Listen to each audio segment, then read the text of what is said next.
With the 2022 NBA season coming to an end, I thought it would be the perfect time to put out an awards predictions video. This season, for multiple races, we've seen a vast variety of candidates, and something we haven't seen in a while when it comes to the different amount of candidates we have for each thing. Even at one point, we had Ja Morant and DeMar DeRozan in the MVP race. I can't tell you last time that two borderline top 20 players were in the MVP race. Nonetheless, though, let's get straight into it. So first, let's start with the most valuable player in the NBA. I think the award is pretty obvious in who it would go to. Joel Embiid. I mean, if you boast one of the top records in the league and you score a lot of points on your team and you are perceived as the best player on your team, you're obviously going to win the MVP award. Because the MVP award actually isn't the best player in the world award. If that was the truth, Joel Embiid would arguably not be top 3 in the MVP race. However, Joel Embiid is the MVP. He wins a lot of games, scores a lot of points. That's all you need to do to be MVP.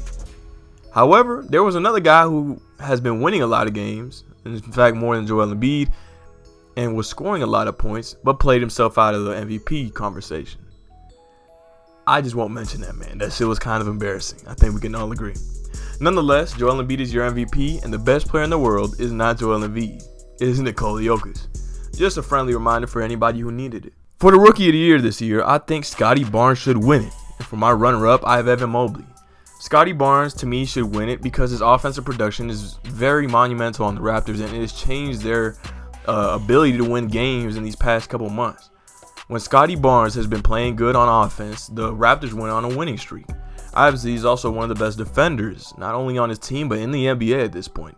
I mean, for the past couple months, he's been playing all NBA level defense and has been amazing at getting in passing lanes and stealing off bigs. One of the bigs he sealed off in the past was Nikola Jokic and Joel Embiid.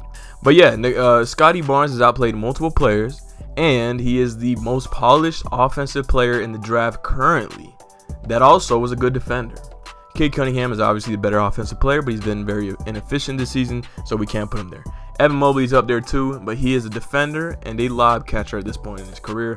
Don't see much offense coming out of him from this year. He can definitely be a great player in the future though. A star at that. For the Defensive Player of the Year, I have Draymond Green. And in my runner-up position, I have Rudy Gobert. You might be like, Draymond Green and Rudy Gobert? How does that make sense? Giannis Antetokounmpo has played more games than them, and obviously he always plays great defense.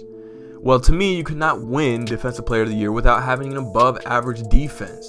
I mean, the Milwaukee Bucks team defense is at league average right now. Their defensive rating is league average. The same cannot be said about the Warriors, who boast the best defense in the NBA, and for the Jazz, who boast one of the best defenses in the NBA as well.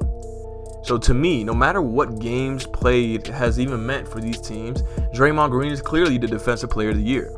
The reason that the Warriors went 18-17, yes, one game above 500 without Draymond Green this season, was because they were without their best defensive anchor.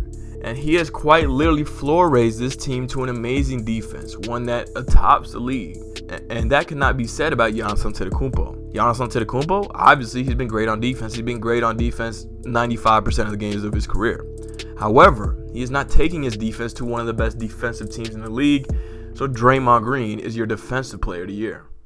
In the Most Improved Player race, to me, who's going to win it is Darius Garland.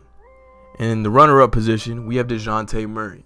Darius Garland is the most improved player to me because he has floor raising an offense all the way to like the 6th or 7th seed in the East. The Cavs were not expecting to make the playoffs this year, let alone make the playoffs without Colin Sexton, and Darius Garland has shattered all those expectations. He's become an all-star this year and also one of the best playmakers in the league.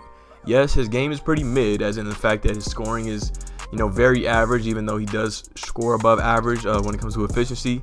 It just seems very average. However, Darius Garland's playmaking has taken the Cavs to a playoff spot this year, in a year that they probably weren't supposed to make the playoffs.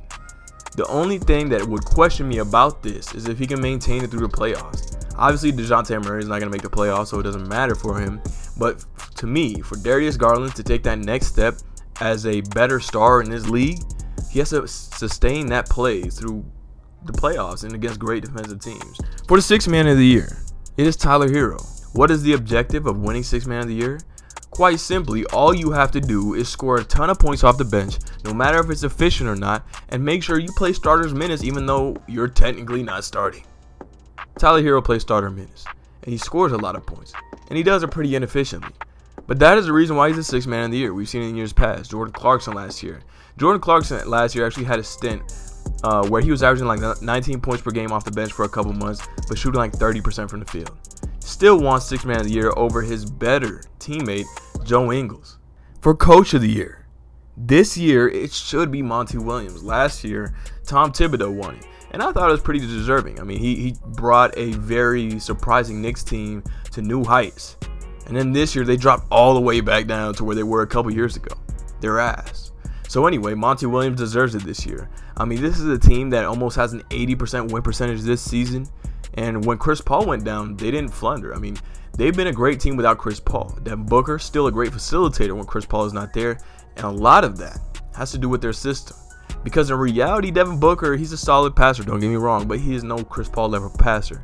And for him to still impact playmaking, the amount that Chris Paul has done this year while Chris Paul has been out, is something that is unprecedented and extremely based on the fact that his coach is Monty Williams. So Monty Williams has deserved this award in the past, aka last year, but this year he will finally get it. To me, the runner-up is Taylor Jenkins. And I'll add one more thing. The added bonus is the scoring champion. This is technically not an award. It's just something that, it goes on their resumes, but it doesn't really impact the player's legacy as much. And I think LeBron James will win it. Embiid does score a lot against the bad teams, which makes his points per game look deceiving. But nonetheless, he obviously does score a lot of points, but LeBron James will win it to me because he's just quite simply the better scorer. He needs less free throws to score. I mean, he's a more efficient scorer when it comes to true shooting percentage too.